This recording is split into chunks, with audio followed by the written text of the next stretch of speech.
Hi, everybody. This is Josh Jalinski, the financial quarterback, and we're with Wes Moss, Chief Investment Strategist of Capital Investment Advisors. First made famous by The Apprentice, the first season of The Apprentice. I still remember it. He was one of my favorite people. I think he should have won. I think they had some quota against certain people. They wanted Bill Rancic and the other guy, what was it, Randall? I forget his name. He was like number two. There's a guy named Kelly Purdue who won our season, but I'm still here. I'm still fighting, and it's still okay. Was he the African American guy who was big in like Chicago? Trump used him for Chicago real estate, or was it somebody else?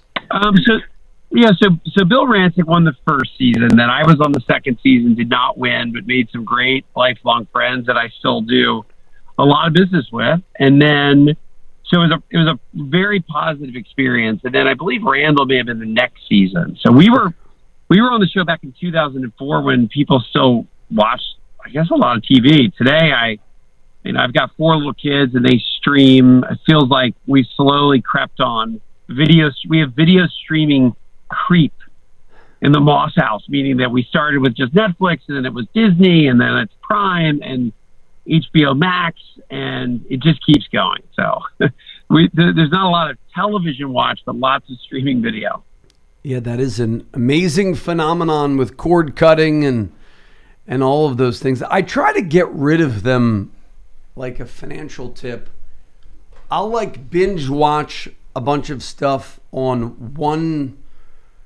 Like I don't get much time to watch TV at all, but like if we're on vacation or something and I have to watch the kids and so, my child was in the hospital for 2 months. So we said, okay, kids, you can binge watch Disney Plus. We're going through a lot. Ooh, yeah. And then we quick canceled it, and then I was into, Billions. So then I canceled that. So try to get the most out of those because you could be paying $100 a month plus cable on all these binge watching things. So Capital Investment Advisors, you say over $3 billion, $3 to $4 billion of AUM. Wow, how did you build? We're talking about your new book, What the Happiest Retirees Know. I want to plug your book, but how did you go from, were you already, I know you were already a financial advisor on The Apprentice, successful in your own right there. How do you grow it to $4 billion or $3 to $4 billion? That's quite storied growth. Yeah. So and I appreciate you having me on the show. And I know that we did this back around the first book, You Could Retire Sooner Than You Think. And it has just been I was in the big brokerage world for the first decade of my career. And then the last 15 years, I went out into the independent world and had 2 partners in the beginning. One of them we bought out.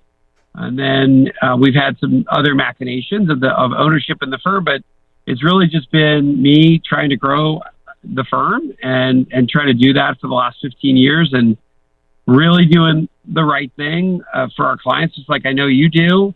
And that we've just continued to grow. The book has been really helpful. I've done kind of as many ways of getting that message out, which is the message about money and happiness and the habits of happy retirees versus unhappy.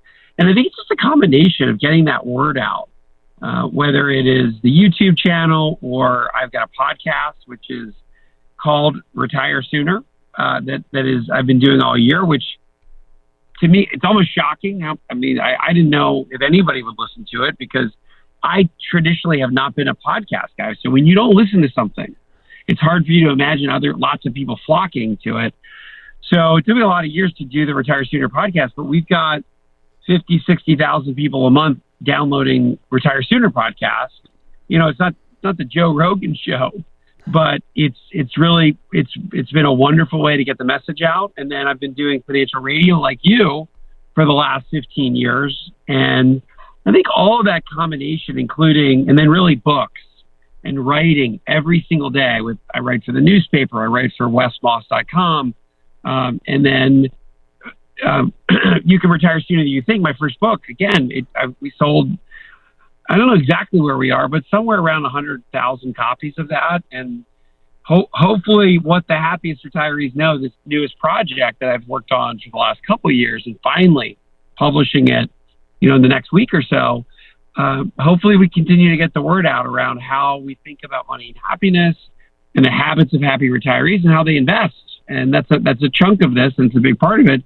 And that's a very powerful message that I think is helpful, and we're able to continue to help families find happiness in retirement, and hopefully people like this new book as much as they did the first one. No, I loved the first one. That was great. I remember we had you on there, and 100,000 copies. That's pretty successful. I did my book. So you write every day? I find writing a tough discipline. Yeah, it is. I tell you what, writing's hard, but the I would say the part that almost crushed me was the editing part of this.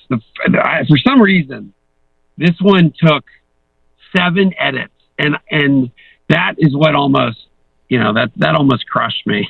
But the writing part is fun, and you can record, and you can get your because I've done so much radio and podcasts over the years, I'm pretty comfortable talking out my ideas.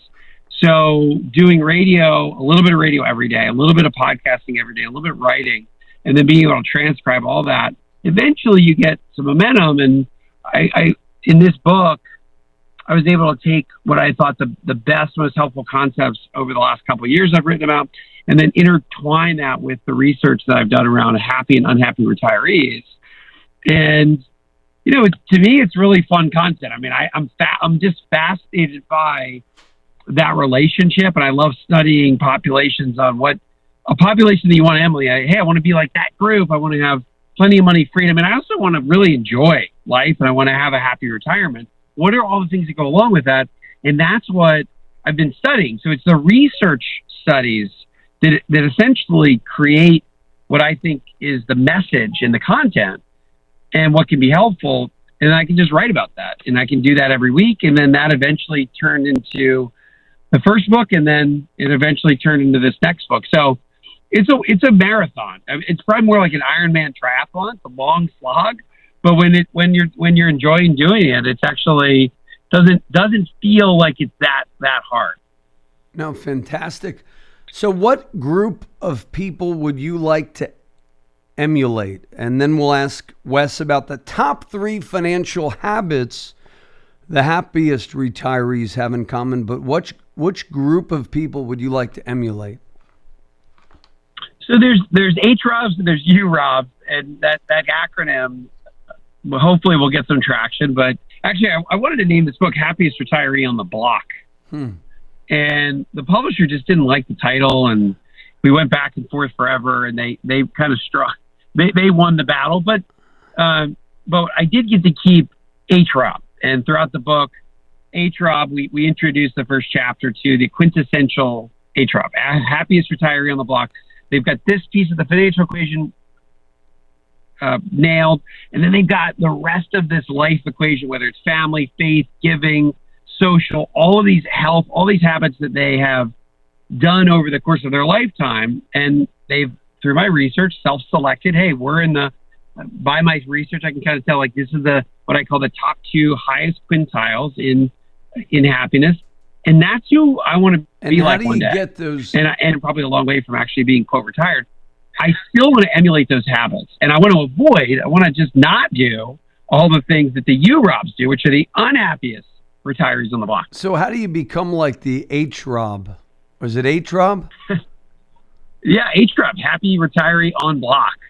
So HROBs, they first of all, they nail the financial part. And I know that you guys talk a lot about this piece of the equation, and there's no perfect formula for this, but there's a couple really important checkpoints. And I find that happy retirees need to get to at least, so first of all, there's this amazing relationship between money and happiness, and more money in the early stages of accumulating and earning actually does buy a pretty large chunk of new happiness. So new money equals new happiness, and happiness levels rise. And then at a certain point, it starts to new money into the equation starts buying you less and less new happiness. So this concept of diminishing marginal happiness. So we get a plateau effect. So we get this early stages, more money saved, maybe that means it's more cushion, more peace of mind, higher levels of happiness. And we get to kind of a plateau, but we want to at least get to that inflection point. And the first inflection point is at least, now this may sound like not a lot of money to some people, and it might sound like an insurmountable amount of liquid retirement savings for some people. So it's just really all about the perspective. Yeah, what's the magic number? From my research, the drum roll number is it's $500,000. That's the median, not the mean amount. The median amount. So that's the inflection point between the unhappy group and the happy group.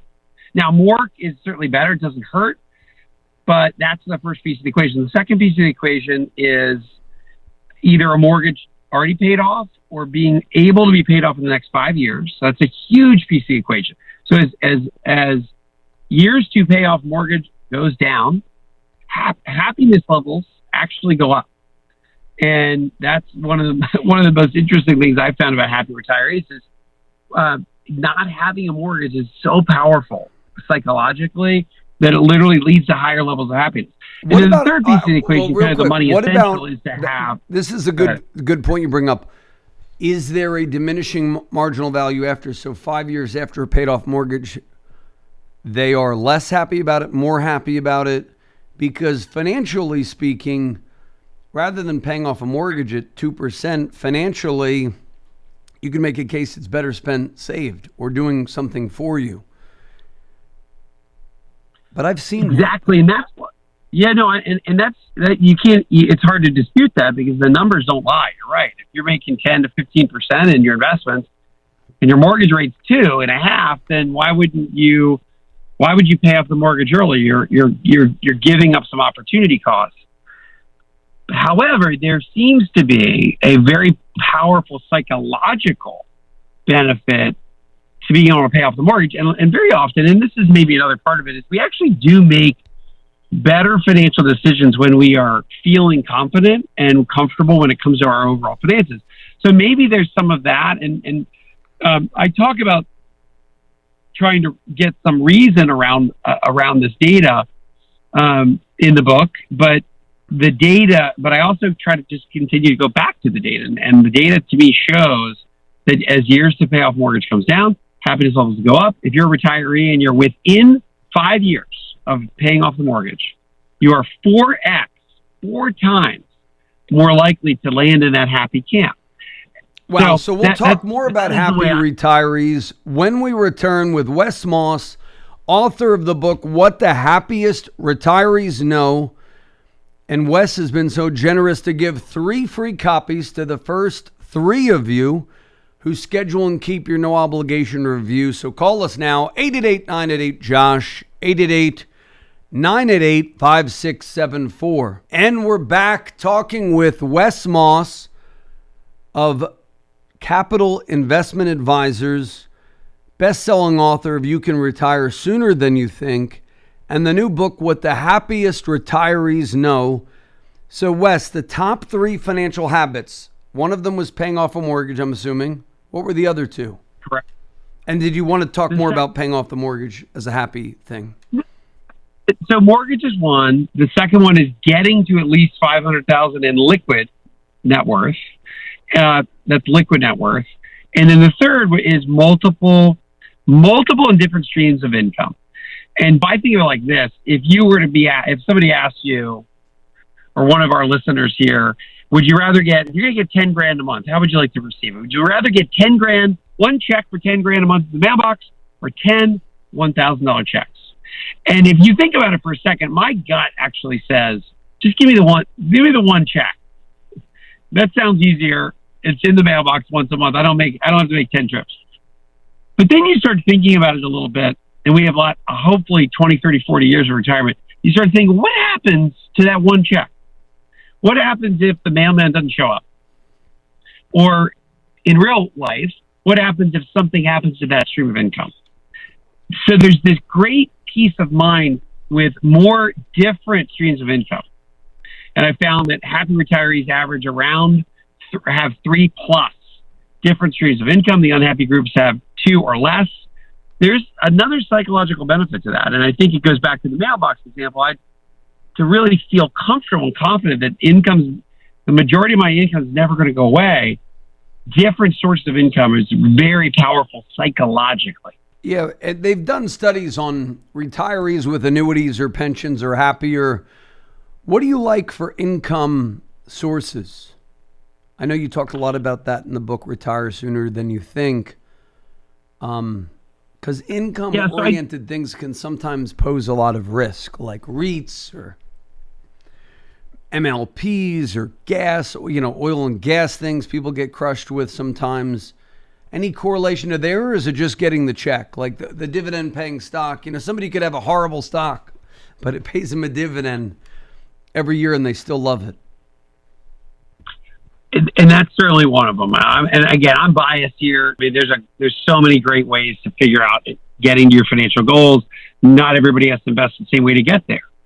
I've always been partial to income investing or multi-asset class income investing. And really a lot of that is beyond real estate and beyond multiple Social Security checks and beyond a pension or a variety of different benefits.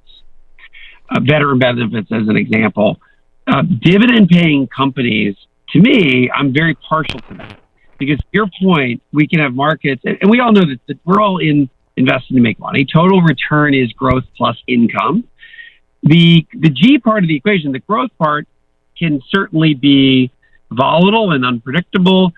But if you're crafting an overall retirement where you've got dividend payers and you have multiple dividend payers, either ETFs or individual companies, that can provide a tremendous amount of income and steady income over time, regardless of what the market does. Sure, dividends can go down, but there is great resiliency in, if we look at the S&P 500, we're going to pay out more in the S&P 500 in cash flow, just in dividends, in 2021 than we ever have in the history of America. In 2019, right before the pandemic, we paid something like $485 billion in dividends. During the pandemic, 2020, we paid $483 billion. So even though the economy was shut down for almost a quarter of the year, we still paid almost out. The S&P 500 paid out almost the same amount they did the year before without the pandemic. What about the drive? What about the drive by companies to not pay dividends? You think of the Fangman stocks or Tesla. I think it's a devastating thing for capitalism for these companies to not pay dividends, not return that cash to shareholders. Well, I don't know if I would say, I think it's, if you think about our free, they're all kind of following the Warren Buffett, let's not pay out dividends, we're going to grow, buy up our competitors. But I just mean, dividends are great. I love them too. So anyway, I want to hear your take on it. Yeah, I would say that, again, I think there's a couple of different thoughts. One, some people are really comfortable with that model of growth. Warren Buffett, most famous investor of our time, he doesn't pay a dividend from Berkshire Hathaway, but he invests in dividend companies, which is interesting. And he takes those dividends and he takes that cash and he buys more companies. So in essence, he actually does love dividends. He just doesn't pay them out because they're so valuable. So my thought is that we can do the same thing as investors. We can own companies to pay dividends, and guess what? We get to keep the cash. We can reinvest it until we retire. And then once we retire, we can have those dividends essentially be new paychecks. So we can have lots of them. And to me, yes, you can make a great case that if you own any of these growth companies and they've done really well, hey, I can always sell shares because my value is more. And again, there's no monopoly on great ways to invest. And I think that could be one of them. But I think when you combine the stability of finding dividends along with growing companies that can also, by the way, grow their dividends, to me, that's just really my preference. And I think it's particularly helpful when you're in retirement, you're trying to have some sort of stability in what is otherwise, as you and I both know, in our industry and the world, it's a very unstable world. Oh, fantastic. So I know you got a run. What are the top 5 core pursuits of the happiest retirees as we conclude this segment with Wes Moss? Joe, I love that you asked the question. After the first book, when I started talking about core pursuits, and there's a big chapter in What the Happiest Retirees Know. This current book, The 10 Habits for a Healthy, Secure, and Joyful Life, is the book. That's the subtitle. I started getting lots of questions like, Wes, what are the core pursuits I should do? I've been working all my life. I do one or two things that I love, but I'm supposed to have 3.6 of these things. Like, help me. So I actually got the top 120 core pursuits from one of my research studies from just the happy group of retirees, and created what I call the core pursuit finder, which is a pretty simple algorithm. You answer about 5 questions. There's literally pictures. You click on, hey, I want to be indoor or outdoors. I want to volunteer with my time or volunteer with my money. And after you do 5 or 6 questions on the website, it'll spit out 24 core pursuits that you might love. Social habits, so groups, social/athletic activities. Tennis is an example. Walking, biking, running, cycling, all those things you can do in social groups, and they're healthy. That tends to lean towards the happy retiree. But my answer to you is it doesn't matter what they are. It just matters that you have at least 3.6 of these core pursuits. Hobbies on steroids. That's the key. What about if you're not retired? Should you still have hobbies? Oh God, you've got to. They're even more important in retirement. What are your hobbies? Yeah. This is the final point about this is that you can't just wake up Monday morning retired at 60, 62, 65 and say, I'm going to get 4 different core pursuits. They take time, and they take curiosity, and they take cultivation, and they take effort. They don't just happen overnight, at least not a real core pursuit. So you've got to start them when you're 30 and 40 and know that they're just as important as the money side. So my advice is to start these today. And what are your pursuits as we conclude? Yeah. Do you have a couple pursuits? Yeah. Gosh, I got a lot, man. I've got more than I have time for. But, I've got 4 little kids. That's 4 pursuits right there. You know what I found that I was into that I never thought of because I have 7 kids?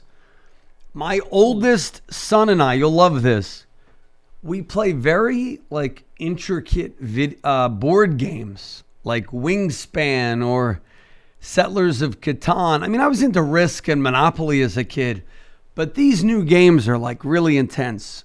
And it's really fun playing board games with my eldest son, and hopefully all the other kids will the 2 older girls, they don't really have any interest in those. But wait, what's the name of one of that's interesting. I've never heard of those 2.